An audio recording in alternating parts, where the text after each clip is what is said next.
Good morning, students. Today we will read environment. First, we will get to know what is environment. अगर simple term में बात की जाए environment के बारे में तो हमारे चारों ओर की वो सारी चीज़ें जिनके बीच हम रहते हैं, चाहे वो सजीव चीज़ें हों या निर्जीव चीज़ें हों, और जो हमें हमारा जीवन व्यतीत करने में मदद करती हैं, वो सारी चीज़ें मिलकर इन्वायरमेंट का निर्माण करती हैं। व्यक्ति, जानवर, पेड़ पौधे, ये सारी चीज़ें इन्वायरमेंट के अंतर्गत आती हैं। अब इन्वायरमेंट में बायोटिक और एबायोटिक इन्वायरमेंट के बारे में बात करेंगे। ये दोनों एलिमेंट्स हैं, मेन एलिमेंट्स हैं इन्वायरमेंट के। नेचर इन्वायरमेंट की अगर बात की जाए तो इसमें फिज़िकल और नॉन लिविंग थिंग्स या बायोलॉजिकल और लिविंग थिंग्स, ये दोनों चीज़ें आती हैं। एबायोटिक कंपोनेंट की अगर बात की जाए, जो नॉन लिविंग थिंग्स हैं, इसमें लैंड, वाटर, एयर, ये सारी चीज़ें मिलकर लिथोस्फीयर का निर्माण करती हैं। और बायोटिक की अगर बात की जाए तो plants, animals and human beings, ये सारी चीज़ें मिलकर बायोटिक कंपोनेंट्स बनाते हैं और ये दोनों चीज़ें मिलकर इन्वायरमेंट का निर्माण करती हैं। अब दूसरी बात इसमें ये है, सबसे ख़ास बात, कि इन्वायरमेंट के अंदर बायोटिक एलिमेंट्स जो हैं या बायोटिक कंपोनेंट जिन्हें हम कहते हैं, वो हमेशा एबायोटिक कंपोनेंट के साथ इंटरैक्ट करती हैं। बिना उनके साथ इंटरेक्शन किए हुए बायोटिक कंपोनेंट्स का अस्तित्व नहीं होगा, पॉसिबल ही नहीं है पृथ्वी पर। जाहिर सी बात है कि मनुष्य हो या जानवर हो या पेड़ पौधे हों, वो तभी जीवित रह सकते हैं जब तक कि वो पेड़ पौधों का, पानी का, हवा का, मिट्टी का, इनका सहारा ना ले लें। बिना इन पे डिपेंड किए हुए उनका कोई अस्तित्व नहीं है, हमारा भी कोई अस्तित्व नहीं है। हमें अपने डेवलपमेंट के लिए इन सब चीज़ों पे निर्भर रहना पड़ता है। पीने के लिए पानी चाहिए और बाकी दूसरे कामों के लिए भी पानी की ज़रूरत होती है। सांस लेने के लिए हवा की ज़रूरत है। पेड़ पौधे उगाने के लिए, फल सब्जियां उगाने के लिए मिट्टी की ज़रूरत होती है। ठीक इसी तरह जानवर वगैरह भी इन्हीं सारी चीज़ों पे डिपेंड करते हैं अपने आप को जीवित रखने के लिए। तो without interaction between abiotic component and non-abiotic component, we cannot think about the existence of environment. If there will be just existence of environment, there will be combination of these two elements or these two components. हम लोग oxygen, water, मिट्टी, इन सारी चीज़ों का इस्तेमाल करते हैं अपने जीवन को चालू रखने के लिए। अब बात करेंगे रियल्म्स ऑफ इन्वायरमेंट। इन्वायरमेंट का क्षेत्र क्या है, क्या क्या एरियाज़ हैं उसके। सबसे पहले नंबर 1 पे लिथोस्फीयर आता है। The thin and solid upper covering of the earth is known as lithosphere. पृथ्वी के ऊपर एक पतली सी सॉलिड परत है जो लिथोस्फीयर कहलाती है। ये चट्टान और मिनरल्स से मिलकर बनी हुई है। जितने भी कॉन्टिनेंट्स हैं और ओशियंस हैं, ये इसी पे लिथोस्फीयर में पाए जाते हैं। And as we know very well, there is 29% of water and 71% is in the ocean beds. और 29% जो अर्थ है, इसी पे हम लोग रहते हैं, या जितनी भी मानव जाति है, ह्यूमन बींग्स हैं, और पेड़ पौधे, खेती और जितनी भी चीज़ें हैं, पहाड़, चट्टान, वो सारी चीज़ें जो है सो 29% पे हैं, अर्थ पे हैं। बाकी 71% पूरा वाटर है। और ये इसमें सबसे मेन बात ये है कि lithosphere is very important for all sorts of life forms. जितने भी तरह के जीव हैं,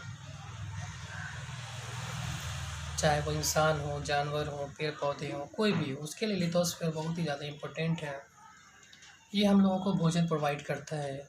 जानवरों को चरने के लिए घास इसी लिथोस्फीयर पे उगते हैं। हमारे खाने के लिए फल, सब्जियाँ और भी सारी चीज़ें जो हम लोग उगाते हैं वो लिथोस्फीयर पर ही उगाए जाते हैं। इसके साथ ही ये मिनरल्स का और अपार वेल्थ का बहुत बड़ा भंडार है, जिसको हम लोग खाद्यान्नों से खोद कर निकालते हैं और उसको प्यूरीफाई करके हम लोग अपने इस्तेमाल में लाते हैं। अब बात आती है हाइड्रोस्फीयर की। हाइड्रोस्फीयर की बात की जाए तो जैसा हम लोग जानते हैं, इसके नाम से ही पता चलता है, हाइड्रोस्फीयर मतलब वाटर। पृथ्वी पर वो सारे बॉडीज़, ओशियंस हों, सीज हों, लेक्स हों, पॉन्ड्स हों, ये सारी चीज़ें मिलाकर हाइड्रोस्फीयर का निर्माण करती हैं। ये हमें वाटर तो प्रोवाइड करती ही हैं, वाटर का सोर्स है, साथ में ये जलीय जीवों का घर भी है। और जलीय जीवों का घर होने के साथ साथ उन्हें फूड्स भी प्रोवाइड करती है। ओशन की बात की जाए, पॉन्ड्स की बात की जाए, पॉन्ड का अपना एक अलग इन्वायरमेंट होता है। उसके अंदर जितने भी जलीय जीव होते हैं वो उसी में रहते हैं और अपना जीवन यापन के लिए जो उनको भोजन की ज़रूरत होती है वो उसी पॉन्ड से प्राप्त करते हैं। ठीक इसी तरह से ओशियन का अपना एक अलग इन्वायरमेंट होता है, रिवर का अपना एक अलग इन्वायरमेंट होता है।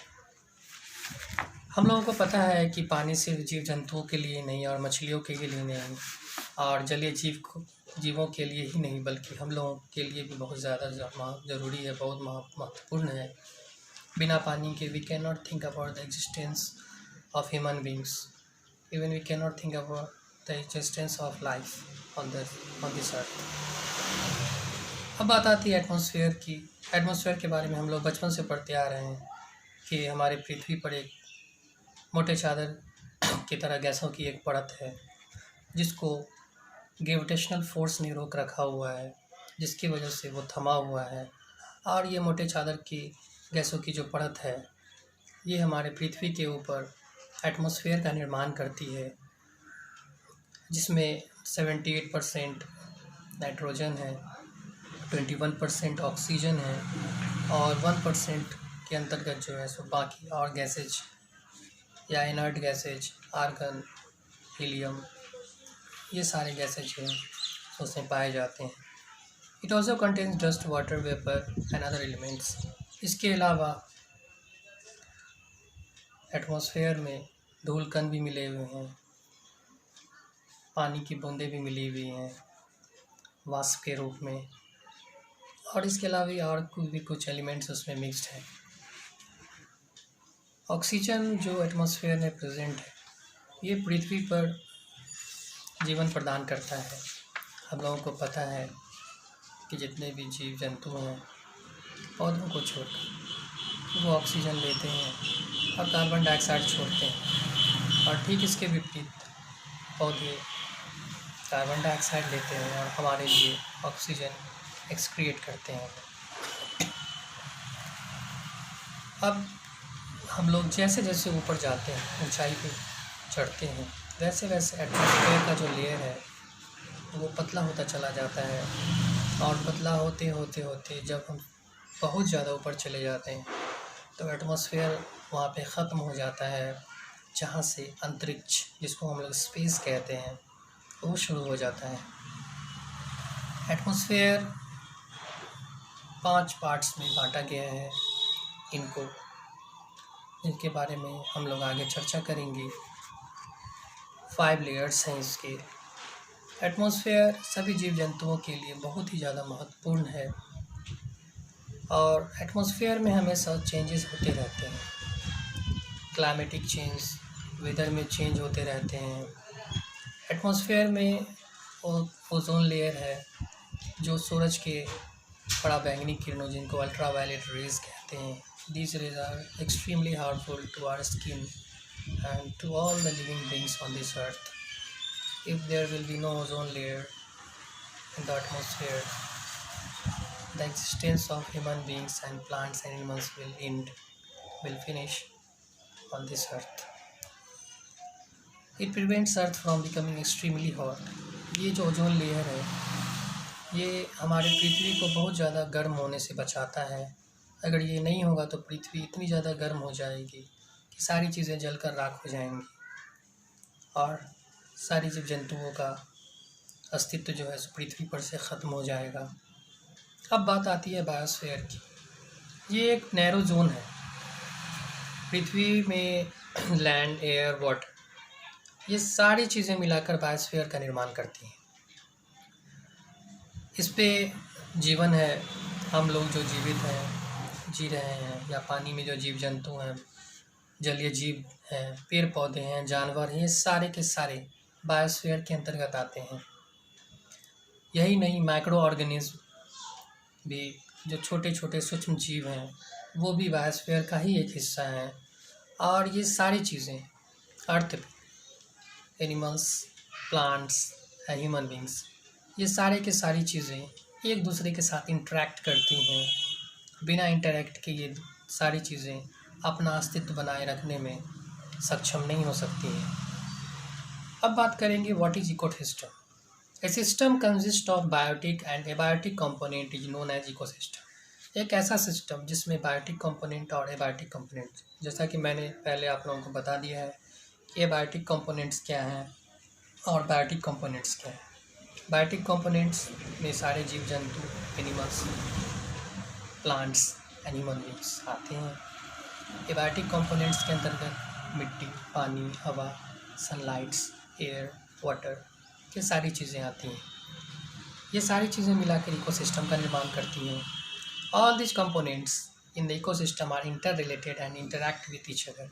ये सारी चीज़ें, बायोटिक कंपोनेंट्स की सारी चीज़ें और एबायोटिक कंपोनेंट्स के सारे एलिमेंट्स, ये सब एक दूसरे के साथ जुड़े हुए हैं। In simple terms, the relation between the living organism and their surrounding from an ecosystem.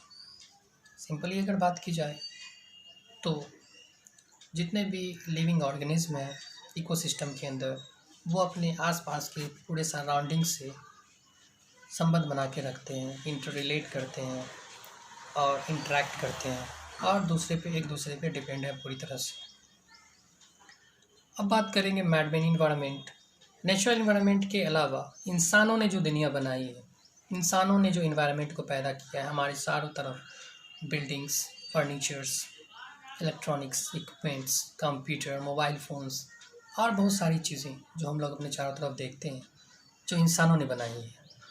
इंसानों के हाथ से बनी हुई चीज़ें हैं, वो मैन मेड थिंग्स हैं, वो नेचुरल चीज़ें नहीं हैं। रोड्स हैं, रेलवेज़ हैं, कम्युनिकेशन की चीज़ें, ये सारी की सारी चीज़ें मैन मेड इन्वायरमेंट के अंतर्गत आती हैं। इसके आगे हम लोग नेक्स्ट वीडियो में पढ़ेंगे इन्वायरमेंट को किस किस चीज़ से डिस्टर्बेंस है और कौन कौन सी चीज़ें इन्वायरमेंट को अफेक्ट कर रही हैं।